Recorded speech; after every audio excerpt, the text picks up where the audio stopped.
Já estamos ao vivo do YouTube, só um minutinho que nós já vamos iniciar.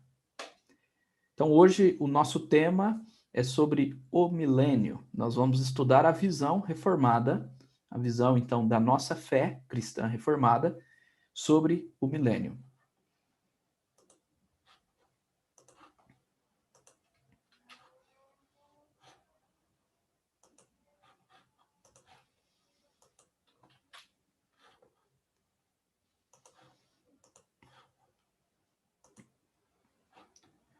Nós vamos iniciar a aula de hoje fazendo a leitura do texto de Apocalipse 20, versículos 1 a 3. Eu trouxe aqui nos slides e nós vamos hoje basicamente trabalhar esses 3 versículos. Nós não vamos ir além desses 3 versículos, apesar de que vamos abrir em vários textos da Bíblia para entendermos muito bem o que está sendo descrito aqui simbolicamente nesse texto de Apocalipse 20, versículos 1 a 3. Bom, eu trouxe o texto aqui e o texto diz assim: Então vi descer do céu um anjo que tinha na mão a chave do abismo e uma grande corrente.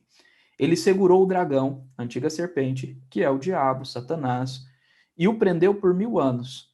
Lançou-o no abismo, fechou-o e pôs selo sobre ele, para que não mais enganasse as nações, até que se completasse os 1000 anos. Depois disso, é necessário que ele seja solto por um pouco de tempo. Até aqui. Vamos orar?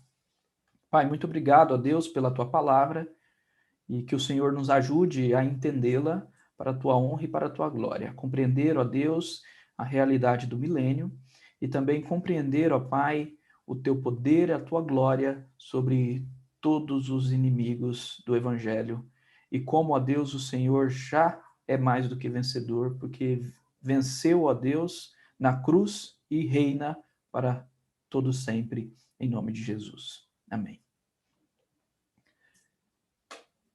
Bom, aqui o slide mais famoso desse curso.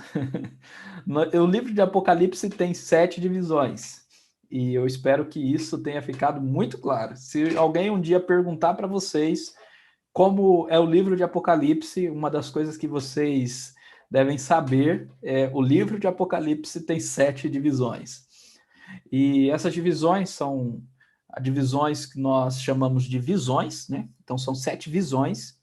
E a 7ª visão, que começa aqui no Apocalipse 20, versículo 1, é a visão da Jerusalém celestial, mas que inicia, ela retoma lá no início, lá na ascensão de Jesus, o momento que Jesus se ascendeu, o momento que Satanás perdeu seus privilégios, os seus direitos usurpados, a legitimidade de acusar e de enganar as nações, e passa então pela condenação de Satanás no juízo final, e então a descida da Nova Jerusalém, que é a cidade celestial, a noiva do Cordeiro, que representa o povo de Deus, como nós vamos ver daqui 2 estudos. Então essa é a 7ª visão. Hoje nós vamos entendê-la, e é muito importante essa questão da divisão de 7 visões, porque o grande problema da interpretação do capítulo 20 está em achar que o capítulo 20 é cronológico ao capítulo 19. E se nós, então, tomamos o capítulo 20 como cronológico ao capítulo 19, nós vamos interpretar de maneira errada. O milênio sempre vai ser posterior e não algo que nós já estamos vivendo. Essa é a posição de algumas vertentes. Então, o grande ponto que existe aqui entre a questão do milênio é se o milênio é literal ou se o milênio é simbólico. Vocês estão compreendendo que a nossa abordagem quanto ao livro de Apocalipse é uma abordagem simbólico-teológica, contextual, que aponta para tanto o contexto dos leitores, como o contexto bíblico, como também para o simbolismo literário, como 7, que significa perfeição, como 10, que significa completude. Então, esse simbolismo literário do livro de Apocalipse, ou que utiliza esses recursos literários da literatura apocalíptica. Então, a nossa posição é que o livro de Apocalipse é um livro simbólico de uma literatura que explora muito simbolismos. E, por exemplo, 10, que é completude, o múltiplo de 10 10 vezes 10 é 1000, o milênio. Então, nós temos aqui a completude de um tempo. Então, o milênio é literal ou o milênio é simbólico? Entendam, se nós partimos do pressuposto que o milênio é literal nesse Apocalipse 20, nós precisamos entender que outras coisas no livro de Apocalipse também são literais. E aí, nesse sentido, ou fica arbitrário, tentarmos definir o que é literal, o que é simbólico, ou fica totalmente incoerente, achar que tudo é literal. Porque se tudo é literal, eu vou trazer alguns argumentos que mostram problemas dessa posição. Mas vamos só relembrar. Isso daqui a gente já falou muito, então só relembrar. E se vocês querem ver gráficos com respeito a essas teorias, voltem lá na primeira aula. Até nesse domingo eu também trouxe no sermão, que lá eu apresento na primeira aula do nosso curso gráficos com respeito a essas teorias. Apesar de eu não diferenciar lá pré-milenismo histórico de pré-milenismo dispensacionalista, e aqui eu diferencio. Então, o pré-milenismo histórico é uma posição quanto ao milênio, quanto ao Apocalipse 20. O grande problema do milênio, das interpretações, está em Apocalipse 20. É o único lugar que aparece esse milênio. Não aparece em nenhum outro lugar das Escrituras. Então, o pré-milenismo histórico interpreta esse milênio como algo que ainda vai vir. Essa doutrina diz que depois da segunda vinda de Cristo, ele reinará por 1000 anos sobre a terra antes da consumação final do propósito redentor de Deus. Esse pré-milenismo histórico, ele é simples e é possível remontar teóricos dele do segundo século da era cristã. Por isso é chamado de pré-milenismo histórico. Ele é um pouco mais sério e eu respeito bastante aqueles que defendem, porque ele tem muita base em textos bíblicos, textos difíceis. E nós precisamos sermos humildes na nossa interpretação. De fato, esses textos são difíceis e devemos tomar cuidado com definições muito exatas de textos complicados. Então, por exemplo, um teólogo que eu gosto muito, é um teólogo que eu já tive a oportunidade de ouvi-lo, de estar com ele, de jantar com ele, de conversar sobre assuntos, e um teólogo muito famoso e muito importante na igreja brasileira, ou para a igreja brasileira, é o Luiz Saião. E o Luiz Saião, ele é pré-milenista histórico, ele é batista e pré-milenista histórico. Então, esse pré-milenismo histórico, ele, apesar de não ser aquilo que nós cremos, é uma posição bastante séria. É isso que eu quero passar para vocês, tá bom? O pré-milenismo dispensacionalista, por outro lado, eu já critico mais veementemente. São os que dividem a história em 7 dispensações e faz uma dicotomia entre Israel e igreja. E o grande problema do dispensacionalismo está nessa dicotomia. Dicotomia aqui é separação. Que o Israel do Antigo Testamento não tem nada a ver com a igreja, que a igreja não tem nada a ver com Israel, e que Deus vai restaurar o reino de Israel, vai restaurar o templo e tudo mais, e nesse período do reinado de 1000 anos. Então, não é um reinado para a igreja, é um reinado para Israel. Faz uma diferenciação muito grande entre igreja, Israel e tudo mais. E eles dividem a história em 7 dispensações. Esse pré-milenismo dispensacionalista, ele se popularizou por meio da Bíblia Anotada de Scofield, e que é uma Bíblia que foi publicada em 1909. Bíblia Anotada significa que é uma Bíblia comentada, na nota de rodapé. E olha, uma coisa que se vende, ou que vende muito, são Bíblias comentadas, são Bíblias de estudo. Então, se você quer popularizar uma doutrina, publique uma Bíblia de estudo. Então, essa Bíblia de estudo foi popularizada desde 1909 e foi muito vendida, e ela popularizou a heresia do dispensacionalismo, que a história da Bíblia é dividida em 7 dispensações distintas, que não nenhuma tem a ver com a outra. Então, a primeira dispensação é a inocência, a segunda dispensação a consciência, a terceira dispensação o governo humano, a quarta dispensação a promessa, que vai de Abraão a Moisés, a quinta dispensação a lei, a sexta dispensação a graça, que é a que nós vivemos hoje, e a sétima dispensação o reino, Jesus não está reinando, então, para eles, Jesus ainda vai reinar, e essa dispensação do reino vai acontecer depois da tribulação, do arrebatamento da igreja, e é uma dispensação para os israelitas, não é uma dispensação para a igreja. Ok, isso não é bíblico. Então, por isso que eu falo de uma maneira mais incisiva, de dizer que é uma heresia, porque se você pegar o dispensacionalismo como um todo, é uma grande heresia, né? O problema não é só ser o pré-milenismo, o problema está na posição dispensacionalista do pré-milenismo, ok?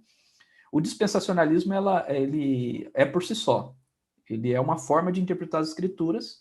Nós não somos dispensacionalistas, nós somos aliancistas. Nós cremos na aliança, e é a mesma aliança, Antigo e Novo Testamento, com ministrações diferentes. A antiga aliança, de uma forma, a nova aliança no sangue de Jesus, a mesma aliança, mas ministrada agora definitivamente. Então, não tem como ser aliancista e dispensacionalista ao mesmo tempo.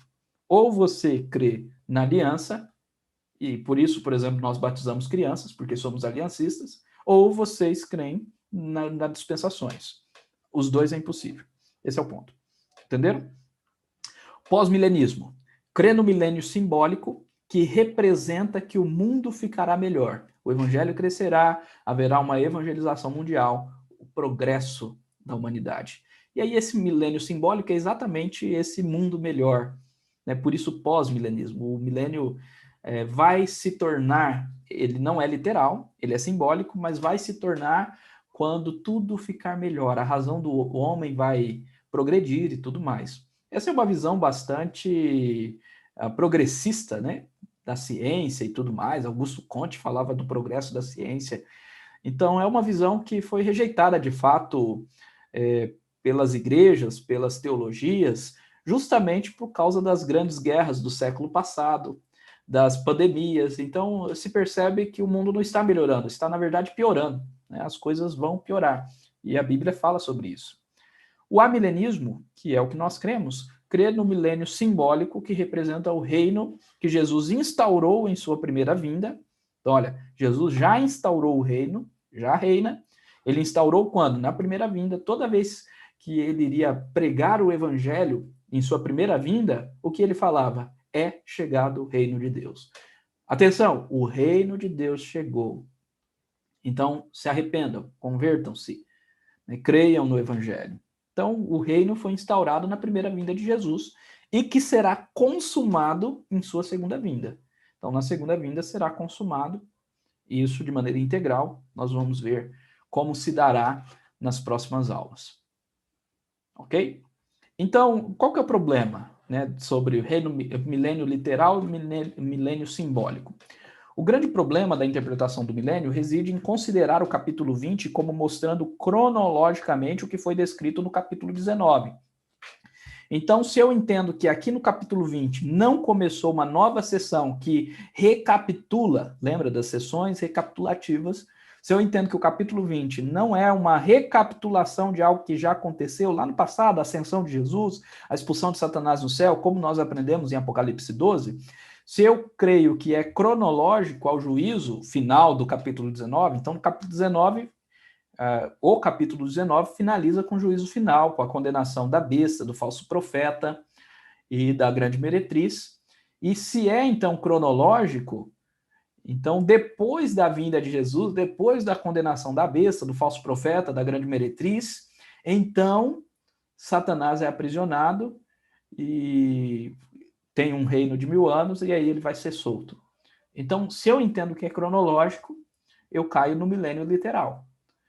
Agora, se eu entendo que existe uma divisão de 7 sessões paralelas e recapitulativas, eu compreendo que Apocalipse 20 está iniciando uma nova visão, e essa nova visão recapitula algo que já foi ensinado anteriormente. Então, se for assim, a conclusão será a favor do pré-milenismo. Isto é, que o milênio, de Apocalipse 21 a 3, será após a volta de Cristo.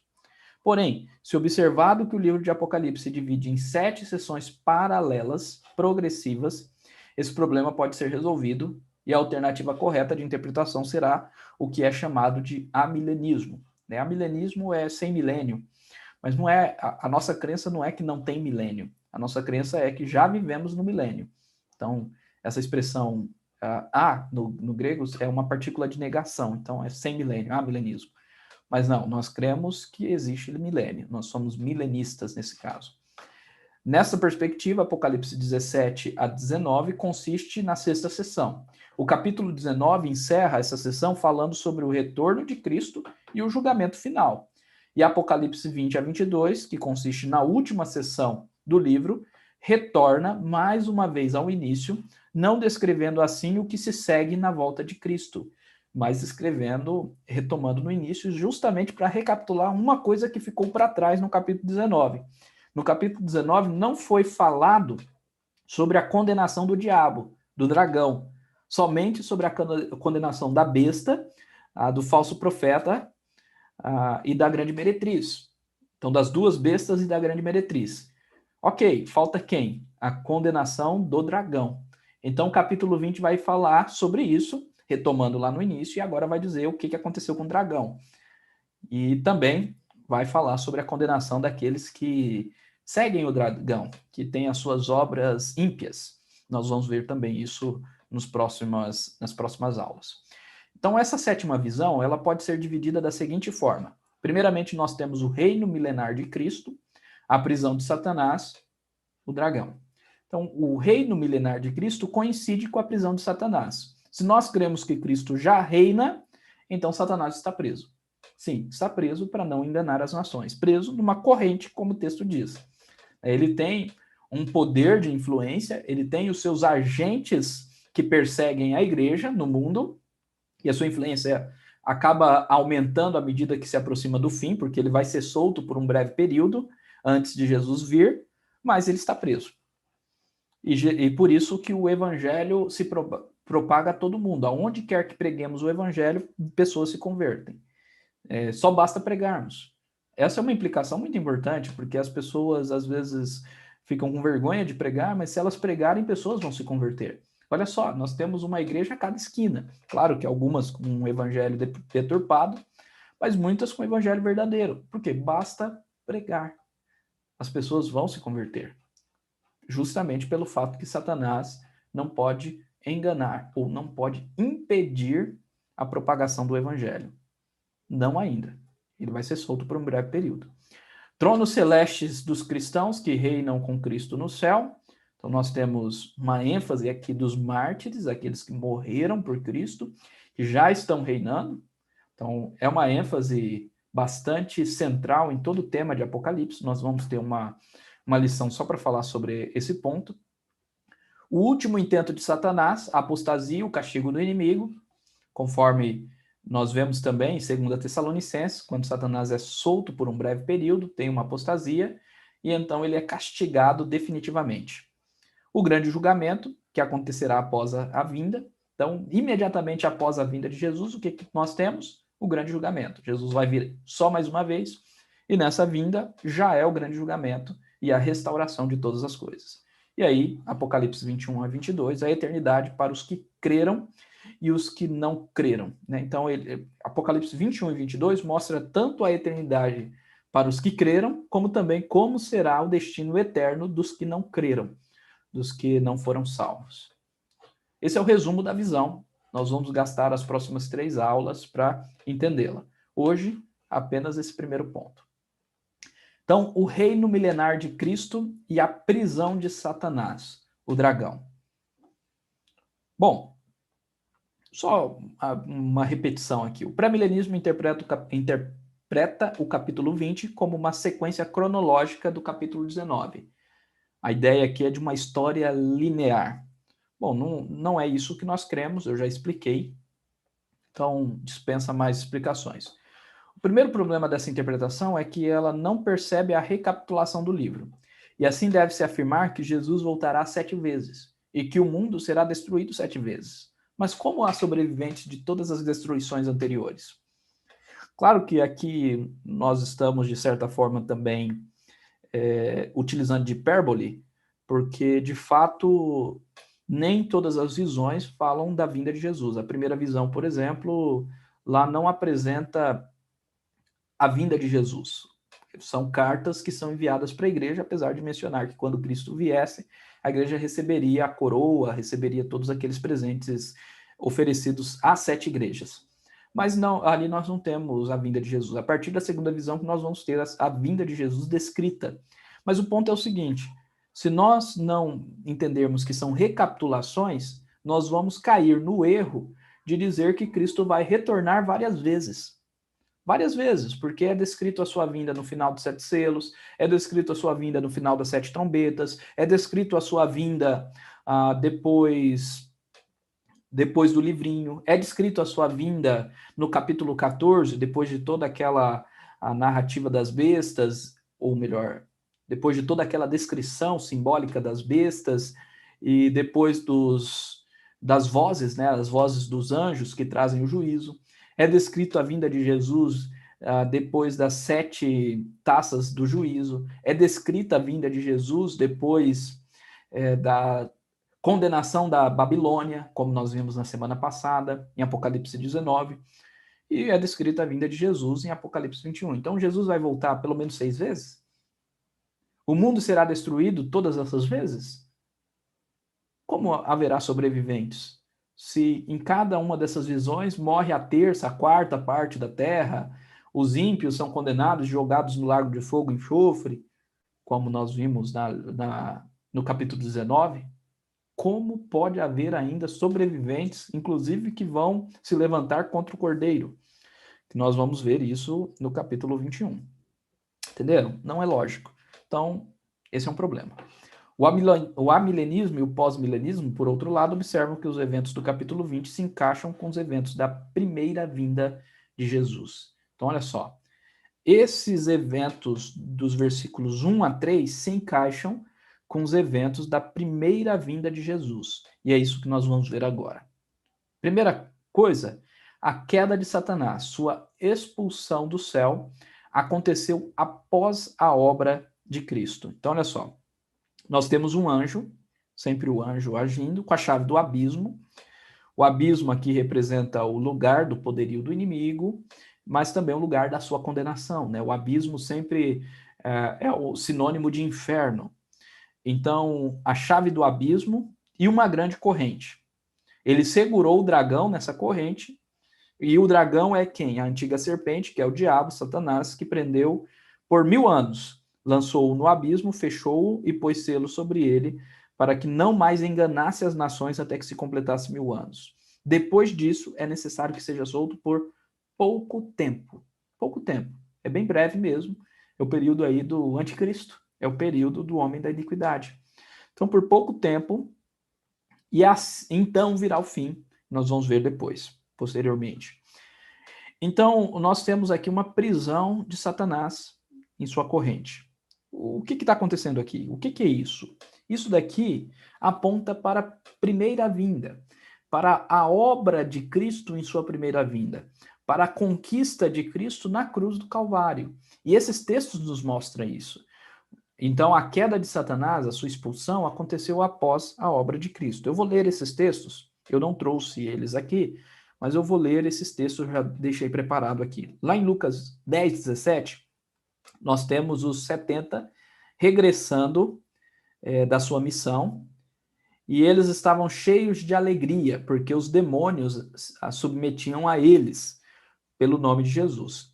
E Jesus então fala a eles, mas ele lhes disse: eu via Satanás caindo do céu como um relâmpago. Então, quando eles estavam nessa missão, Jesus via num sentido aqui de previsão, Satanás caindo do céu como um relâmpago. A ideia que o texto está querendo nos trazer é que essa missão evangelística é uma missão de subjugamento, é essa palavra mesmo, né? Subjugamento ou subjugação, dos poderes demoníacos. E é exatamente essa obra de Cristo. Quando Cristo veio ao mundo, ele subjugou Satanás, os poderes demoníacos. Nós vamos ver agora em um texto onde Jesus fala que ninguém invade a casa do valente sem antes amarrá-lo. Então a ideia é que se Jesus veio ao mundo e expulsava demônios pelo seu poder, é porque ele primeiramente subjugou o poder de Satanás e estava subjugando pela chegada do reino de Deus. É o reino de Deus chegando, o reino de Deus que é acima de tudo e sempre foi e sempre será, mas agora está chegando, tirando todo o poder, toda a legitimidade do império das trevas, que era um império, como nós podemos dizer, parasita. O império das trevas era um império parasita, era um império que estava dentro do reino de Deus e estava minando ali a vida de pessoas. Não minando o reino, claro que não tem poder nenhum sobre o reino de Deus, mas minando vida de pessoas, porque o homem passou uma certa legitimidade de Satanás o escravizá-lo pelo poder da morte. Então, quando Jesus vem com o seu reino e vem até onde Satanás tinha o seu império, ele traz o seu reino para o império de Satanás, o império das trevas. E ele impõe o seu reino por meio da sua morte na cruz, expulsando ou despojando Satanás de todo o poderio usurpado da sua glória. Essa é a minha tese de monografia, minha dissertação do mestrado. Deus abençoe que eu consiga escrever. Então, olha só, João 12, 31 a 33. Chegou o momento de ser julgado este mundo, e agora o príncipe será expulso. Quem é o príncipe? Quem é o principal desse mundo depois da queda? Satanás. Ele usurpou isso. Era Adão, mas Adão deu de bandeja esse direito, essa legitimidade a Satanás. Satanás usurpou e por isso escravizava Adão e os seus filhos com medo da morte. Apesar de que, lá no Éden, Deus já separou os seus. Ele colocou a inimizade, né, a antítese, a inimizade entre a descendência de Satanás e a descendência da mulher, que era o povo que buscaria o Senhor. Então, a antítese foi uma forma de Deus proteger o seu povo, até o momento em que Jesus viria para despojar o poder de Satanás, para que Satanás não tivesse poder sobre todos. Mas ao se permitir ser tentado e cair na tentação, Adão abriu mão do seu direito de reinar. E aí Satanás se tornou o príncipe. E quando Jesus veio ao mundo, chegou o momento do príncipe ser julgado. É isso que está dizendo. E eu, quando for levantado da terra, atrairei todos para mim mesmo. Isso dizia, segundo João, significando o gênero de morte que estava para morrer. Olha que texto fantástico esse de João 12, 31 a 33. Jesus está dizendo o quê? Que chegou o tempo, na sua vinda, de Satanás ser expulso. O príncipe deste mundo ser expulso. Ele não vai ter mais poder sobre as almas. Jesus agora pode legitimamente salvar todos. Né? Por quê? Porque Jesus vai pagar o preço para isso, o preço da justiça. E aí, quando Jesus for levantado, é na cruz que essa batalha acontece. Ele poderá atrair todos. Isso ele estava falando numa ocasião que os gregos foram escutar ele, foram ver Jesus. E aí Jesus fala exatamente isso. Quando eu for levantada, é neste momento que eu vou atrair até os gregos, até brasileiros, para mim mesmo. Então há uma implicação da evangelização mundial aqui, na queda de Satanás, na expulsão do céu. Então Satanás foi derrotado na cruz de Cristo e preso após a sua ressurreição, ou após a ressurreição de Jesus. Olha só, Colossenses capítulo 2, versículo 15, diz exatamente isso. Vou ler desde o versículo 13. E a vós outros que estáveis mortos pelas vossas transgressões e pela incircuncisão da vossa carne, vos deu vida juntamente com ele, perdoando todos os nossos delitos. Então, nós que estávamos mortos, recebemos vida por meio do perdão. Por quê? Olha só, versículo 14. Tendo cancelado o escrito de dívida que era contra nós, o qual nos era prejudicial, removeu-o inteiramente, encravando-o na cruz. Então, na cruz, ele cancelou o escrito de dívida. E agora o versículo 15, que é o versículo importante para a nossa temática. E cancelou o escrito de dívida, pagou o preço, pagou a justiça, foi o nosso substituto, satisfez a justiça de Deus e, por causa disso, despojando os principados e as potestades, publicamente os expôs ao desprezo, triunfando deles na cruz. Então, Satanás, seus demônios, principados, potestades, os dominadores desse mundo tenebroso, como diz Paulo, foram despojados, o poder perdido, a autoridade que eles tinham, a autoridade ilegítima, eu sempre falo que é uma autoridade usurpada, é uma autoridade legítima, porque usurparam de Adão por meio da queda, mas eles poderiam exigir a condenação dos homens, a justiça de Deus, uma vez que Jesus pagou o preço e satisfez a justiça de Deus, Satanás não tem mais, ele não pode acusar. Quando Paulo pergunta em Romanos 8, quem os acusará? É Deus que justifica. Paulo está dizendo, eles não podem ser mais acusados. Satanás não pode mais acusar ninguém, ele não tem legitimidade para acusar. Claro, ninguém aqui são os eleitos, né? Sempre só os eleitos. Então, quem acusará os eleitos do Senhor? É Deus que o justifica, é isso que Paulo fala. Então, ele não pode mais acusar. Por quê? Porque Jesus pagou o preço por eles. É essa a ideia. Ele foi despojado. Mateus 12, 28 a 29, é aquela cena que eu falei sobre a questão da expulsão dos demônios. As pessoas estavam falando que Jesus estava expulsando demônio pelo poder de Beelzebul. E Jesus fala que isso era ilógico. E ele coloca, se porém eu expulso demônios pelo Espírito de Deus, certamente é chegado o reino de Deus sobre vós. Então, um sinal que o reino de Deus chegou, que Jesus reina, é o fato que Jesus expulsou demônios. Ele está espantando, né, tocando, derrotando esse império parasita do mal, esse império parasita das trevas. Como? Por meio da sua justiça, por meio da sua autoridade conquistada na cruz. Ele está dizendo, eu estou expulsando demônios nesse império parasita, é porque o reino de Deus, que é para todo sempre, está chegando. Chegou em toda a sua glória. E aí ele responde no versículo 12, versículo 29. Ou como pode alguém entrar na casa do valente e roubar-lhe os bens, sem primeiro amarrá-lo? Então, observe, o reino de Deus é a realidade suprema. O império das trevas é um império parasita, pequeno, mas que escravizava os homens.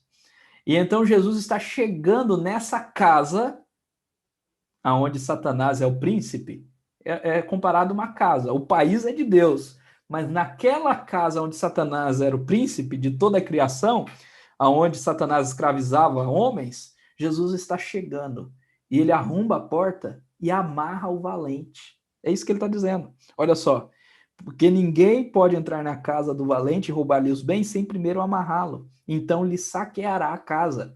E aí Jesus vai, sim, salvar os pecadores que antes Satanás estava escravizando pelo medo da morte. Essa é a ideia. Então Jesus está destruindo esse império parasita que Satanás achava que tinha algum poder, mas na verdade não tinha. Deus só permitiu que ele estivesse brincando de casinha até o seu filho vir e derrotá-lo para a glória de Deus. Esse é o ponto. Olha só, Hebreus capítulo 2. Visto, pois, que os filhos têm participação comum de carne e sangue, destes também ele igualmente participou. Primeira parte desse versículo está dizendo que Cristo participou da nossa carne, que Cristo participou da nossa natureza humana, ou seja, ele é 100% humano. Natureza aqui, eu não estou dizendo natureza pecaminosa, estou dizendo, ele se encarnou, essa ideia, ele é 100% homem. Então, Cristo se tornou 100% homem, se encarnou, para que, por meio de sua morte, destruísse aquele que tem o poder da morte, a saber, o diabo. Então, o diabo tinha o poder da morte, de escravizar. E olha o versículo 15. E livrasse todos que, pelo pavor da morte, estavam sujeitos à escravidão por toda a vida. Então, Jesus destruiu, isto é, despojou, tirou o poder. O destruir aqui não é aniquilar, mas é tirar o poder daquele que tinha o poder de escravizar pela morte, para libertar, para nos libertar para a vida. Por isso, nós precisamos tomar cuidado com essas teorias de demônios territoriais, de batalhas espirituais e tudo mais. Às vezes, as pessoas falam que nós presbiterianos somos céticos, que nós reformados nem cremos nessas realidades.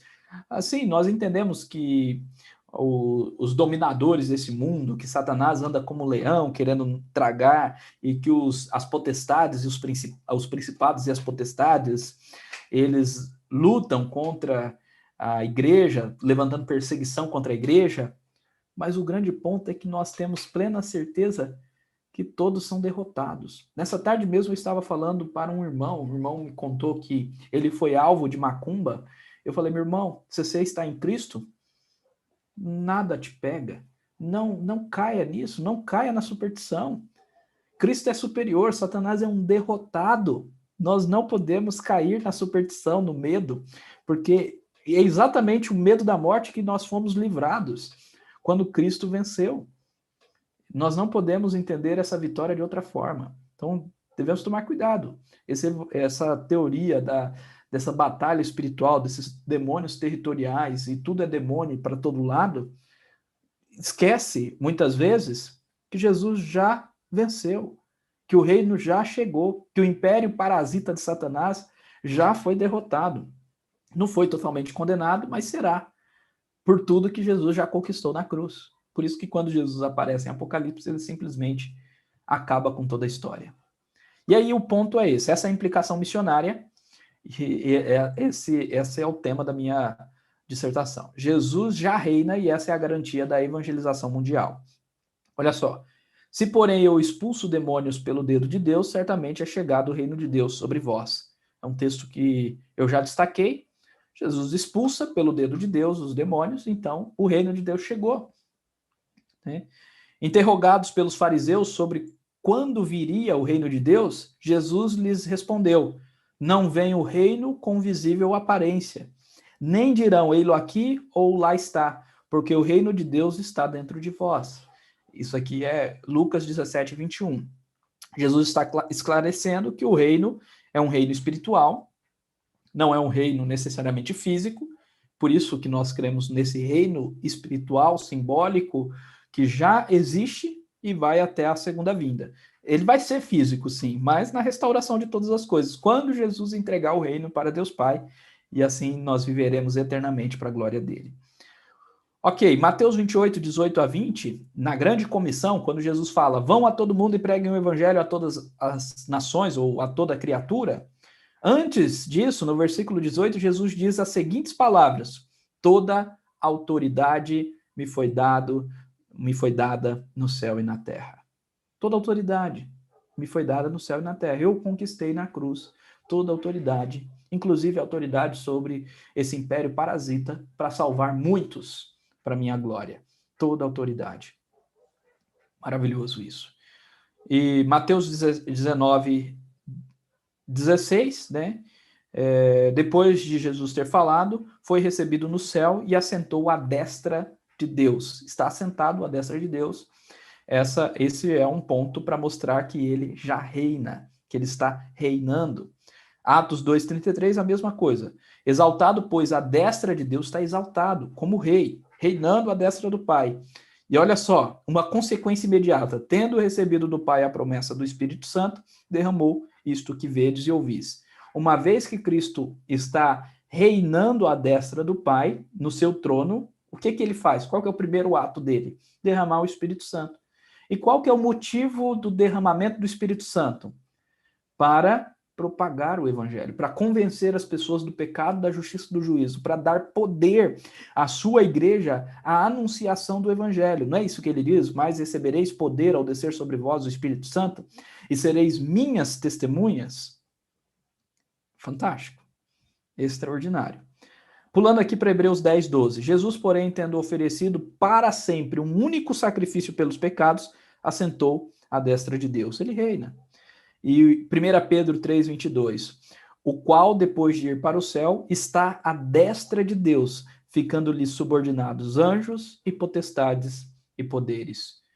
Então, à destra do Pai, tudo lhe está subordinado. Anjos, potestades, poderes, é ele que ordena os anjos em toda a história do mundo a fazer conforme a sua vontade. Ele está no controle da história, ele reina.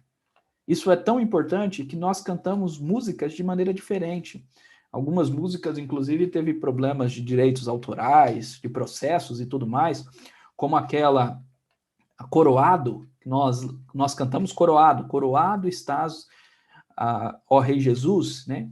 E a letra original é coroamos, nós iremos coroamos a ti, ó Rei Jesus, como a igreja coroando Jesus no reino milenar. Essa é uma perspectiva escatológica. E a nossa perspectiva escatológica é que Jesus já está coroado, e não que nós iremos coroar. Ele já reina, ele está à destra do Pai. Isso nos traz paz, segurança inclusive de sermos igreja, porque é na autoridade dele que nós podemos pregar, ser igreja de verdade.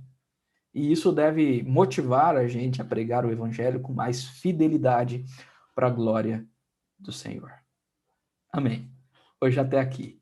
Semana que vem nós vamos continuar falando sobre aqueles que morreram por Cristo, aqueles que reinam com o nosso Senhor Jesus Cristo e que mantiveram